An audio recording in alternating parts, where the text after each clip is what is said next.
This on? Okay, great. All right, so let's start big picture for a few minutes here, which is we're in the first 100 days of the 115th Congress and the Trump administration. There's been a lot of activity already. Let's hear a little bit first from you, Congressman, and then from you, Jeanne. When we're kicking off a new Congress and a new administration, what's going on? What are the members doing? How are they getting organized? How are they responding to what's coming out of the executive branch? And then, Jeanne, I want to hear from you from the perspective of an agency, what might be going on there. So, Phil. Well, Elisa, from the congressional perspective, the first 100 days, it varies depending on whether you're a veteran and you have, I don't mean a military veteran, but a veteran member of Congress, and you have once again been reelected, and you're coming back and maybe to the very same committee, and you're gaining in seniority, and you know where all the restrooms are and the lay of the land. And then, of course, there are those brand new members, some of whom have had prior political experience, as Alicia so kindly outlined my brief experience, 4 years in the state Senate, brief experience as a school board member in a local community public school for 4 years. But there's so many of the members come in those first 100 days, if they're brand new and they have no experience, no political experience, and on health care, no medical experience, it's just a whirlwind of excitement and confusion. But as far as the point, I think, is what is the leadership doing? What is the Speaker of the House doing, and the Majority Leader, and the Majority Whip? In the same, I'm talking on the House side, of course. That's where my 12 years of experience lies. But same thing on the Senate side. But you know, they've been through a campaign. Their promises made to constituents who elect members of Congress, and so their HR 1, 2, 3, 4, and 5, if you will, already on that agenda, and the same thing on the Senate.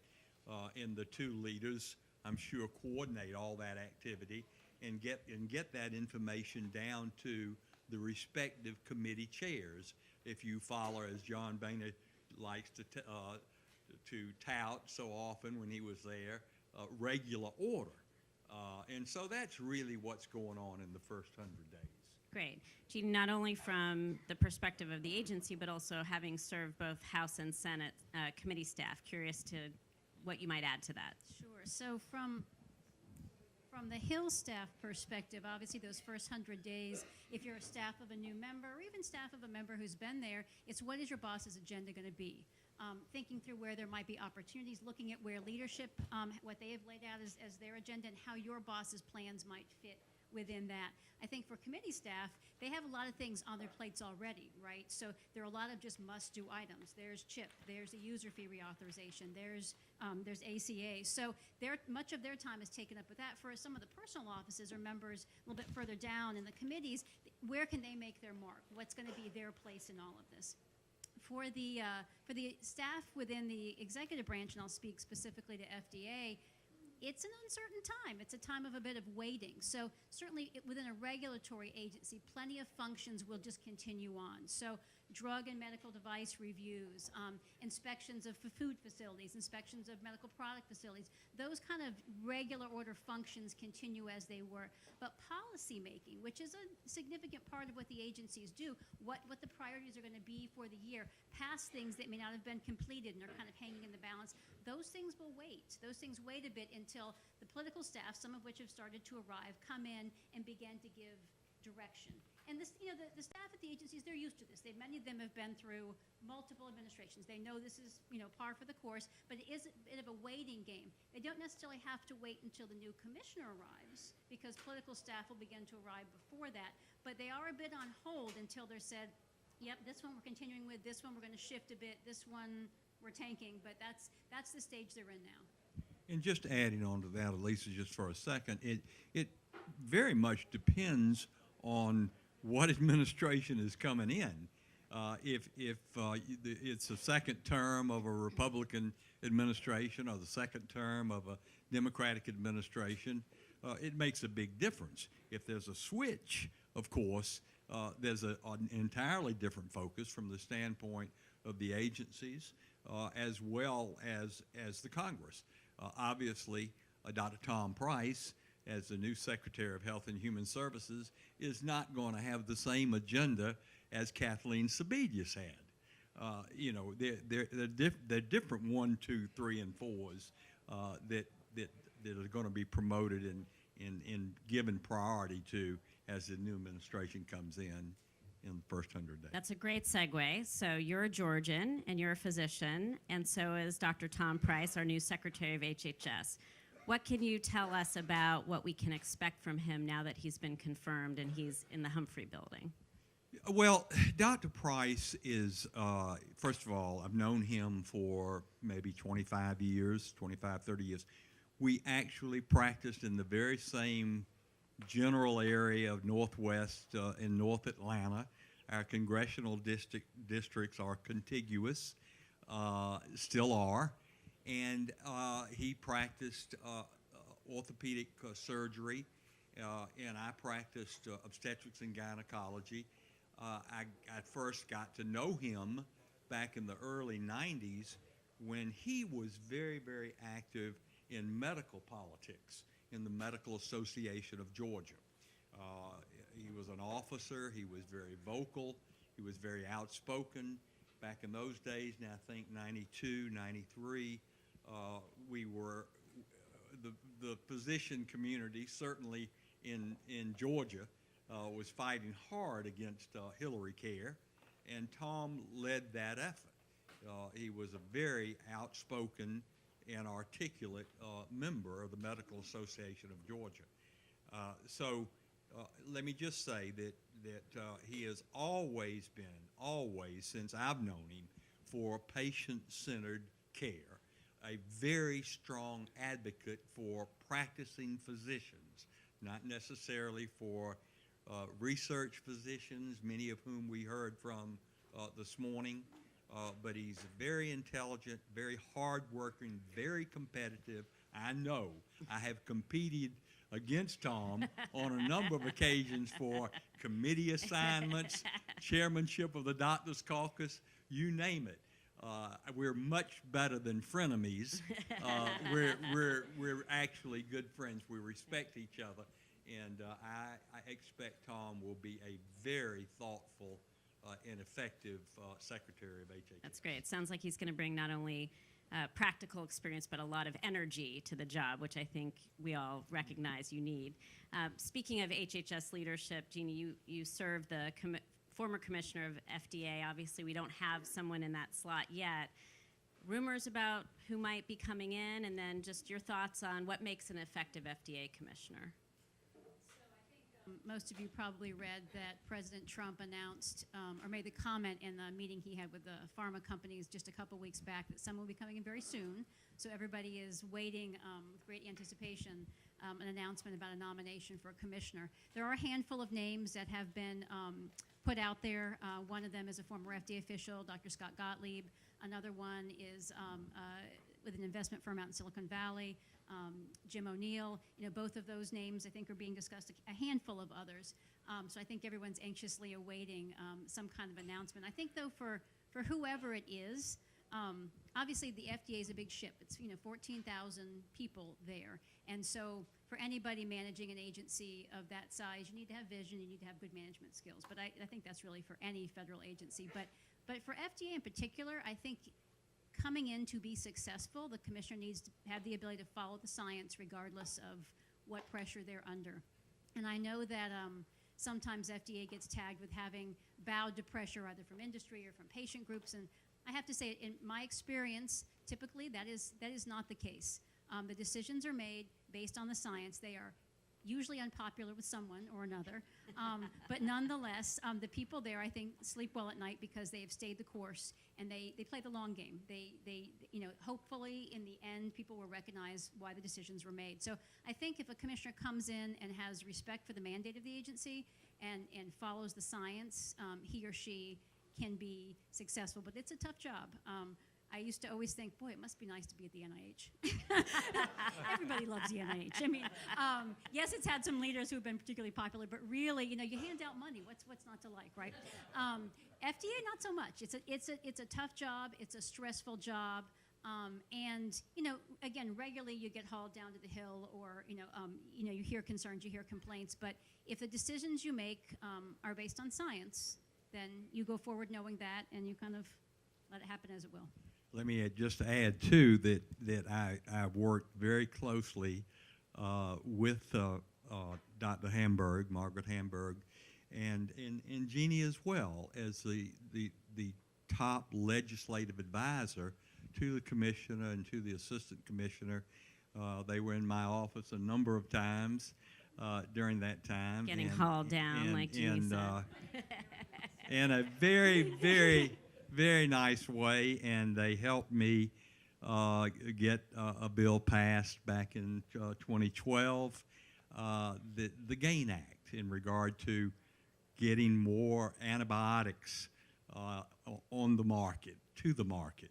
And I want to thank Jeanne, and if Peggy Hamburg were here today, I would say the same thing to her. I had no idea who the new commissioner will be. Jeanne knows a lot more about that than I do. Well, let's talk about the science, and let's talk about the mandate for a minute. So this morning we've obviously been talking a lot about access to therapies and treatments, which are critically important for patients, both with acute issues as well as chronic. One of the things that we hear a lot about in drug pricing or solutions that are put out there is more competition and or more generics in the market. So I don't want to, we could spend the next 6 hours talking about pricing. We're not going to. But let's talk a minute or two about some things that have already been done to try to change competition. So 21st Century Cures obviously was enacted late last year, and now we have the user fee acts that are coming down the pike this year. First, Jeanne, and then the Congressman, talk a little bit about how we think these legislative efforts might be impacting the agency, and then if there's anything to add about access to therapies or competition. So 21st Century Cures, which, as Elisa mentioned, passed last year, has a number of provisions in it that potentially could be beneficial to patients. Encouraging the use of biomarkers, for example, encouraging more patient input into drug review and development, additional antibiotic provisions building on Dr. Gingrey's works.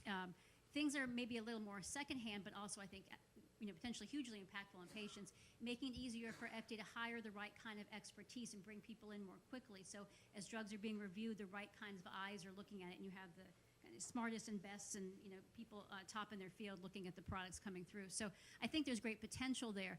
And the agency typically, I assume this is the case here, begins implementation even before the bill passes. They'll form work groups. They're beginning to think about very early on how they can move what's a very big bill forward in the implementation process. Obviously, the degree to which they can implement fully and the speed with which they can implement 21st Century is going to depend on two things. Most immediately, resources. So will the money come through that they need to be able to implement? Or will it not come through and they'll have to shift from some other things? And how the most recent executive orders may or may not impact their ability both to bring people on, but also to get out the regulations and guidances that form the bulk of the implementation of 21st Century. Moving on to user fees, I think most of you know the user fees, the medical product user fees, brand drugs, generic drugs, biosimilars, and medical devices are all up for reauthorization this year. They must be reauthorized by September 30th. These are hugely impactful programs on patients, have really, over the years, they all started in different years, 92 for the first one and then in subsequent years, have dramatically decreased the amount of time it takes FDA to get a product reviewed. So, again, I'm not sure there's something there's something bigger at FDA than those fees in terms of patient impact. And they fund a huge portion of the medical review process. I think it's over 2/3 for prescription drugs, for brand drugs, and maybe a little bit over a half for generic drugs. So they have to be reauthorized by the end of the year. They are in therefore a must-pass bill. And the agency and Congress are in the stage now, we can talk more about this if you want, of working toward moving that process forward. My understanding is there's a hearing already next Thursday in Energy and Commerce to begin that process. So, Congressman, I want to ask you a specific question about 21st century cures. So that was being drafted and discussed while you were still serving, but it passed last December, so after you retired. No, coincidence, I'm certain. Talk a little bit from your perspective. Why do you think it happened when it did last year? Well, it happened primarily because of bipartisan support. And as unfortunately, as all of you know, there's not much bipartisan support for anything. In the 12 years that I served, which is about average, I just saw things getting worse and worse, and very few opportunities for bipartisanship where there was an agreement. But as far as the 21st Century Cures Act, while most of that was going on, I was also campaigning for the United States Senate, so maybe I wasn't totally focused as I should have been. But when you have people like Diana DeGette and Fred Upton and Jean Green and others that were working to make this happen, that's the main reason why it finally passed and was signed by President Obama in December of 2015, I guess. Well, in any regard, right toward it passed the Congress and then was finally signed into law about the time I was leaving. But again, I think it's because it's a bipartisan effort. The UFers, as Jeannie described, and I think the UFers or UFers, whichever you. Depends if you're from Georgia. Yeah, whether you're from Georgia or Northern Virginia. But I really didn't even know, as a practicing physician and at that point a member of Congress, I wasn't aware about that until 2012 when we started having hearings, and I realized that this had been going on for a long time. And as Jeannie said, maybe in some instances 50% of the funding comes from these user fees and how important they are. And it's a 5-year reauthorization, and of course it expires. Did you say the end of September the 30th? And it will be reauthorized. There's no question about that. But then again, you got Tom Cole as the subcommittee chairman of HHS on appropriations in the House. Well, how much money are they going to put behind the 21st Century Cures Act, and is the NIH going to get an extra $4 billion? That remains to be seen. Right. So that's a great segue. Let's talk for a minute about all the different things that are before the Congress. So obviously we have the Affordable Care Act and all the discussions and debates around that. We also have, as we've already discussed, the User Fee Acts. We have the Children's Health Insurance Program, which also expires on September the 30th. And then we have this big debate going on around Medicaid. So there's a lot of things that could be changed or kept the same that would impact what we've been talking about today, which is out-of-pocket expenses. And we've already heard from folks this morning about a lot of anxiety and concern about even small tweaks or changes could have unintended consequences in terms of the impact on patients and what they're spending out of pocket, both just on a daily basis, a monthly basis, and an annual basis. Do you think, I'll first start with you, Congressman, and then Jeannie as a former committee staffer, do you think when members of Congress and staffers are huddled together debating some of these issues, are they thinking about that level of detail? Are they thinking about that daily, monthly, annual impact in aggregate on the bottom line for patients? Well, I think the committee chairs certainly are. I mean, when you look at people like Greg Walden in the House, chairing the Energy and Commerce Committee, and you look at Kevin Brady, also in the House, chairing the Ways and Means Committee. These are all senior members. They're very bright. They're very good, and they have wonderful staffs. They have great committee staff. So they are thinking about it. But the, let's say, rank and file member of the committee, hopefully they have a healthcare background, or they wouldn't be on those two committees. But both committees, of course, have much more jurisdiction than just healthcare. And I think most of the members don't have that in-depth knowledge. Just like the morning participants were pointing out about the economic toxicity of co-pays and deductibles and co-insurance.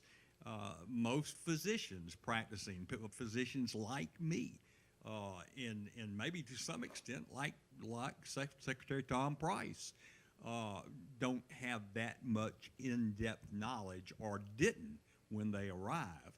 Now, certainly Dr. Price has that in-depth knowledge at this point in his career. But I think it's a problem, Elisa, that a lot of the members are subject to being spoon-fed the wrong information. Well, we're going to, after Jeanne answers, I'm going to circle back because I want to ask, what can advocates do about that? So, Jeanne, from your perspective, having been on two different healthcare committees in the Congress, what do you think? I think that's exactly right. I think committee staff and leadership in the committee, sophisticated audience, and have a high level of expertise on these issues. When you get past that, though, I mean, from the staff perspective, many of the staff that you all may meet with regularly, they're not just doing healthcare. They're also maybe covering for their boss, commerce issues and transportation issues and housing issues and maybe some, childcare. They have a whole range of issues that they're responsible for. Their ability to dig deep on any one issue is simply limited by time.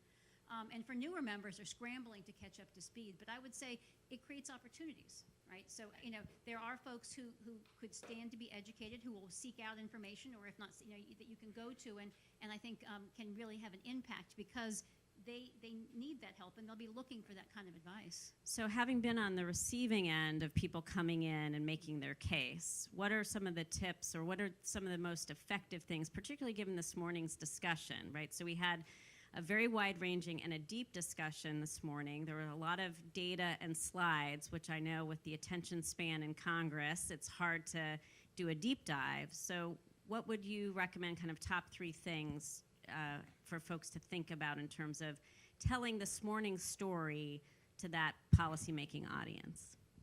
I don't think you disregard the data, right? I think you just make it in something that you can present in 5 minutes. So I do think having the data, having the numbers, showing the cost impact is hugely important. But then, I think you all know this, you have to put a face on it. So for that member, state, or district, what story do you have to tell?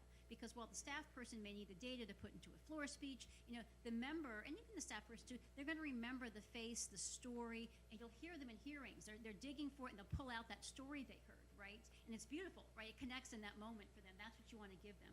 I think, too, having been on both sides of the, having been lobbied and having been on the other side of it, so much of it is timing. It's very frustrating when you have groups come in from the outside who bring you really good information, really important, some important gap you were unaware of, but the moment's passed, right? So it is about figuring out, you want to get in early, you want to build your case. Kind of one-off meetings, probably not so helpful, right? Really, if you've got an issue and you think you see a real need, a sustained campaign is going to get you further.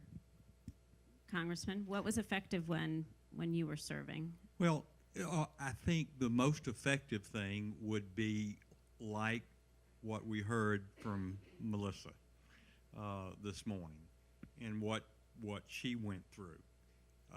That really, it's not just tugging at your heartstrings, and obviously it does, and you have compassion for the individual, but it explains the problem like no one else possibly can do. Even our brilliant PhD researchers, in some cases, medical oncologists that presented to us this morning and showed great slides and easy to follow. That has an effect, but not like what quite like what Melissa had to say. And I think that as far as members of Congress, what they can do to educate themselves, particularly if health care is their issue, is when they have town hall meetings, don't just have a town hall meeting and subject yourselves to all comers, some who are truly wanting to give you information or to gain information, and not just there for political reasons.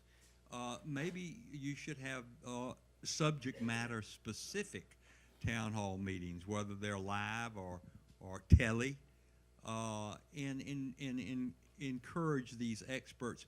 I'm going to tell you, as a practicing physician and also a member of Congress, I'm not a policy expert. Jeanne is a policy expert.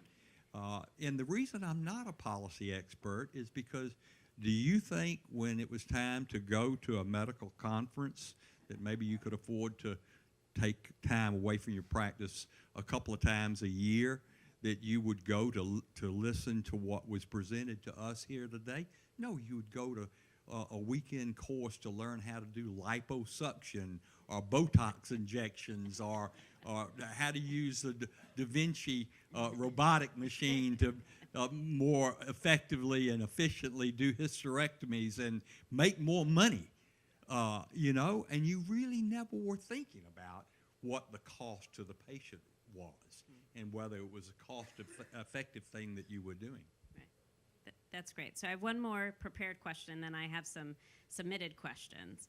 So obviously, debate is fast and furious here around the Affordable Care Act. I am not going to ask you to try to predict, because I think that would be an unfair question. But I'm going to ask you for you, Phil, to imagine if you were still in the Congress, and Jeanne, if you were a member of Congress, what would you want to see happen? So 2 or 3 things either that you think from the existing Affordable Care Act you would absolutely say must be preserved, and if there's 1 or 2 things where you think a tweak or an improvement might be able to be made. So we'll start with you, Congressman. Well, as I just mentioned, not being a policy expert and having learned from this morning's session, and, you know, I think former Speaker John Boehner over the weekend gave a speech, and maybe Vice President Mike Pence did as well. And former Speaker Boehner said, well, they're not going to be able to repeal and replace. They're just going to fix the Affordable Care Act. And whether or not has some inside information that the rest of us don't have, I kind of doubt, because knowing John, he's kind of an off-the-cuff, very entertaining type speaker. He and Governor Rendell from Pennsylvania probably were well paid for those speeches, and just giving an opinion. But Elisa, I really, like my grandson says, when I ask him a question, he says, "Grand-Doc, I haven't a clue." I'm not really sure, and I've learned so much this morning, and so this very conservative Republican who fought tooth and nail the Affordable Care Act and campaigned for the United States Senate, saying that if I couldn't repeal it in one term, I would only serve 1 term. That's how strongly I was coming out against the Affordable Care Act. But, you know, John Boehner may be right. But clearly there are things in the act that need to be kept, and whether it's a repeal and replace and then add back, I'm not completely sure at this point. Maybe retain a little bit? Retain a little bit. Do you think maybe pre-existing condition protections might be on the retain, or repeal it and then replace it back in? There's no question that the things that are mentioned most commonly, the allowing young people to stay on their parents' policy, until age 26, and then of course what to do about people with pre-existing conditions to make sure that they are taken care of, what to do about the 20 million or so that have health insurance now that didn't have it before.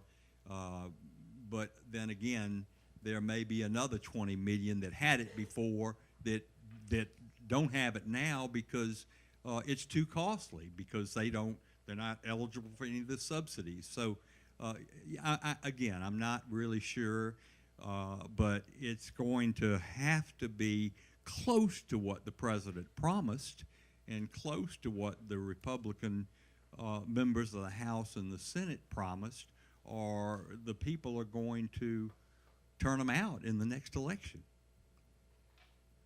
Jeannie, from your perspective, what would you say is a must-keep, or anything that you think needs to be revised or improved upon? I mean, I think, we've all heard the most popular provisions that, presumably there'll be an attempt to let them stay, but, rather than getting mired in the details, I have the lofty goal, I'm sure we all share, of everyone having access to what they need when they need it, and a piece of that access includes affordability. Yeah. It's, every time we enter into these debates, I think it continually, I don't know if everyone feels it, surprises me how hard it is, right? The trade-offs. Can you have access and affordability and innovation and all of it in one package? We were talking about, you kind of pull one string and it all, Right. it's tough. And this is a particularly interesting debate because now we have a new baseline, right? The previous debates were on, what you build on top of Medicare, Medicaid. Now you have a new baseline. You have the ACA. A number of articles I was reading yesterday talking about the fact that, had this effort happened in 2012, it would be a very different one. But now people have a new experience. They have this entire healthcare system built up around this law now. And so it's a very different endeavor. Can you unscramble the egg, really? Yeah. Right. Yeah. That's great. Okay, I'm just minding the time, and I'm checking. We have 5 minutes. Okay, so I'm going to pick among the cards here. Okay, a question on drug pricing.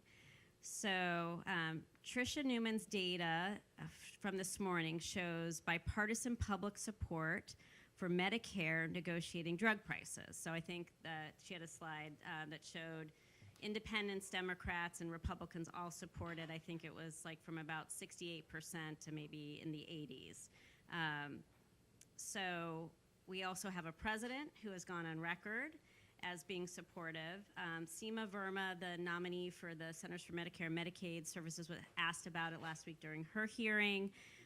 She generally said that she wouldn't be supportive of it. She felt that the PBMs were kind of already working and wanted more competition. Some Republican members have shown some support, some haven't. What do you think about the future of the Congress granting authority to Medicare to negotiate drug price? Well, I tend to agree with Seema Verma on this issue. In 2003, when Medicare modernization and the Prescription Drug Act, Medicare Part D, was enacted, I mean, it was, again, there was not a lot of bipartisan support. And we Republicans, my party, controlled everything at that point with President Bush and Speaker Hastert and Majority Leader Dr. Bill Frist in the Senate.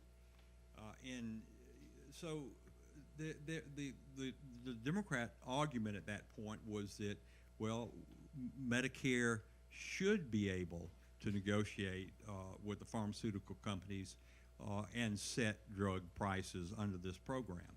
And as I recall, the maximum monthly premium that they suggested was in the range of $30 to $35 a month. And Jeannie knows this bill much better than I do, probably, and could correct me if I'm wrong on that. But the resistance from the Republican majority was there, and that was not affected because the argument, like Seema Verma had said, let the free market negotiate, and the prices will come in, and they did, and they came in somewhere around maybe $24, $25 a month, the average monthly premium in the prescription drug benefit plan, Medicare Part D. Now they've gone up as inflation has changed over the years, but at this point, what is it? Maybe 35, finally up to $35 a month average premium. So I would be in favor of continuing to let this be driven by the marketplace rather than dictated and mandated by the federal government. And you think most of your colleagues are probably in the same spot? I think so, yes. Jeannie, what do you think in terms of the politics and the likelihood? I think there are some interesting new alliances on this issue that maybe were somewhat unexpected, although I also suspect that people may not all mean the same thing when they say I'd like to see Medicare negotiate drug prices. That's a great point. Right. You know, there are details that would need to follow that about how restrictive the formulators would be and so on. I'm not, you know, they may come to agreement, they may not. I mean, obviously, that's just one proposal to address drug pricing. Right. There are a number that have fallen within the FDA space, whether it's importation of foreign drugs, a number of different measures, and we've seen a bunch of legislative proposals out there to try to spur generic competition. Interestingly, and this came out of a Kaiser News report, and a Kaiser Health News report investigation, people wanting to look more into orphan drugs and whether there have been, I think as it was termed in the report, abuses of the incentives and, you know, potentially fill some holes to bring down prices. So a number of different measures being proposed that will be debated, presumably, you know, at different times, but right. again, all focused on pricing, some of which carry somewhat less ideological baggage than Medicare pricing. So I right. think, you know, it remains to be seen, but it's obviously one of many. I do think some of those FDA-focused ones are going to have much more limited impact. They may not, for some people, be sufficient. Right. That's Well, a great point. And I want to just add on. I mean, I think many of the provisions in the 21st Century's Cures Act address the problem of the cost of bringing a new drug to market, and maybe it's an embellishment or an inflated number, but I hear upwards of $2 billion to finally get a new drug to market. You know, if we can accelerate the approval process in a safe manner, and that's certainly the most important point here. It has to be done in a safe manner. Patients have to be protected, and I think the FDA does a great job. But in the 21st Century's Cures and other things that we've done over the last several years in regard to bringing especially orphan drugs and antibiotics and that sort of thing to market in a more timely fashion, where the drug companies, big pharma, little pharma, they're not having to spend so much money, hopefully in turn in their compassion for patients and care for patients, they will lower the price because they can recoup their cost much easier. So rather than mandate, again, I think FDA reform, although I'm a big fan of the FDA and I don't think it needs huge reforms, but tweaking through this law, I think will bring down drug prices. That's great. I appreciate that. So I'm going to make a closing comment in the form of a question. So there's obviously a lot of uncertainty in this current environment, and I think a lot of anxiety, understandably, for patients, for those of us who represent patients on the provider side, patient advocacy organizations, researchers, everyone in this room. And it's hard to really know what we know for sure, except I think one key takeaway that Amy and Dan, I think if they had the microphone right now, would say is that we know for sure one thing, which is that patients continue to need access to therapies. We know that an insurance card itself does not equal access. So we know these things. And we know that the demand and the need for support for patients, whether it's like Melissa or any one of us at any moment in time could face a crisis diagnosis and find ourselves underinsured, that the need for patient assistance and that safety net is going to continue and not just be static, but I think we're going to see it go in the upwards direction. So with that as a known, any closing thoughts on, in this policy environment and as advocates, anything that we should be doing in the next 3 to 6 months as this policy debate is going to unfold to bring voice to those concerns? So I'll start with you, Jeannie, and then I'll give you the closing remarks, Congressman. I think this goes back to the question you asked earlier about how to be most effective, and I think it's clear the need's not going to go away, it's only going to grow. So it's a matter of taking an issue that may not be foremost on everyone's mind and finding a way to elevate it. And to, and again, having worked in the patient community before, there is strength in numbers, right? And individual, efforts can sometimes be tough and fall short, but to the extent that there is, within this room, kind of a common goal, and there's ability to join together to get this, to really keep up the drumbeat, because there are going to be tremendous opportunities and threats this year. I mean, really the next 12 months, next 3 to 6 months probably, are so crucial. So the ability to speak with one voice, to identify the key issues, and to get in to see people who may be really unfamiliar with these points, and to make your arguments in a very cogent, concise way, I think, that's... So not presuming that it's top of mind for even the people who are in the room writing the legislation. I think that's right. Great. Yeah. Congressman, any closing thoughts on how do we ensure that these issues are before the key members of Congress and the staff? Well, first of all, let me just thank PAN Foundation and Dan and Amy and the AJMC Managed Care Market Network for putting this on. And this is the first one I've been to. I wasn't at the forum last year, but I want to let you know that I've learned a lot here this morning, and I'm looking forward to the rest of the day, because clearly most physicians, unless they're involved in research and doing this work, and most members of Congress, unless they're the most senior members of the committees of jurisdiction and appropriators and deal with this, they're not thinking about it. I mean, your oncologists that you go to see, whether it's surgical or medical, they don't really know. I think they don't really know, and somehow we need to get this information to them. And I'm not saying that you've converted me to the Democratic Party here this morning, but well, if they're all just like this lady and this one, I most probably would. But I don't know that I would go out and campaign for the United States Senate from Georgia again and say that I would only serve one term if I couldn't completely get rid of, by the roots, the Affordable Care Act. I've softened my position a little bit because of this conference.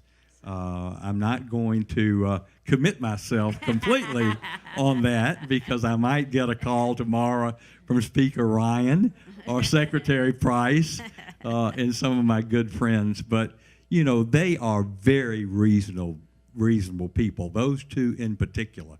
And I think that whatever we come up with, it will serve our patients well, and that's the most important thing. And the work that you guys do is fabulous, and as Elisa pointed out, the need for patient assistance and advocacy on their behalf is only going to grow.